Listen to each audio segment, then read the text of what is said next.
এখন বসায় রেখেছে সিঙ্গিমুড়ের ক্যাম্পের সামনে চিত্তর তালতলায়।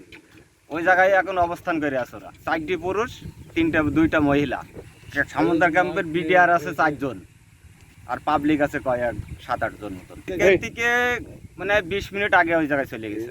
55 নম্বর পিলার থেকে ওই ভারতের 6 জনা লোক এদিকে বাংলাদেশে পুশিং দেওয়ার জন্যে ই করে হলো।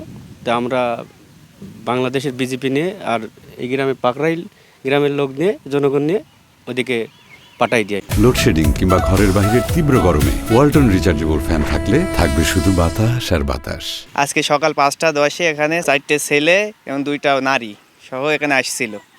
এসে এখানে 5-6 ঘন্টা ছিল। থাকার পরে তারা পাকরাইল গ্রামের লোকজন এবং বিডিআর থাকার ইয়েতে তাদের ওইদিকে পাঠাই দেওয়া হয়েছে। অদ্য মাঝরাতে আমাদের কাছে তথ্য আসে যে সামন্তা বিপির বিপরীত দিকে মেইন পিলার 55 ওখান দিয়ে 6 থেকে 7 জন পুশিন হতে পারে। সে মোতাবেক আমরা সকালে ওই এলাকাতে আমাদের টহল জোরদার করি এবং বৃদ্ধি করি এবং সকাল 5টা 10 মিনিট আমরা দেখতে পাই যে 6 জনের একটি দল, 2 জন মহিলা এবং 4 জন পুরুষ ভারতের দিক থেকে বাংলাদেশে প্রবেশ করছে। আমাদের টহলদার সেখানে বাধা প্রদান করে। পরবর্তীতে আমরা তাদের কাছ থেকে জানতে পারি যে বিএসএফ তাদেরকে গেট খুলে বাংলাদেশে পাঠিয়ে দিয়েছে।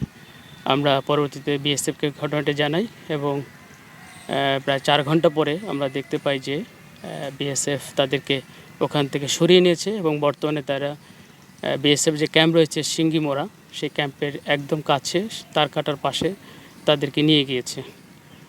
বিএসএফের যে পুশিনের এই তৎপরতা, এই ব্যাপারে বিজিবি অর্থাৎ আমরা সবসময় অত্যন্ত প্রতিরোধ করার জন্য অত্যন্ত তৎপর অবস্থায় রয়েছি এবং আমাদের গোয়েন্দা নজরদারিও বৃদ্ধি রয়েছে। এই ঘটনার পরিপ্রেক্ষিতে আমাদের সম্পূর্ণ সীমান্ত এলাকায় বর্তমানে টহল জারি রয়েছে এবং গোয়েন্দা তৎপরতা বৃদ্ধি করা হয়েছে।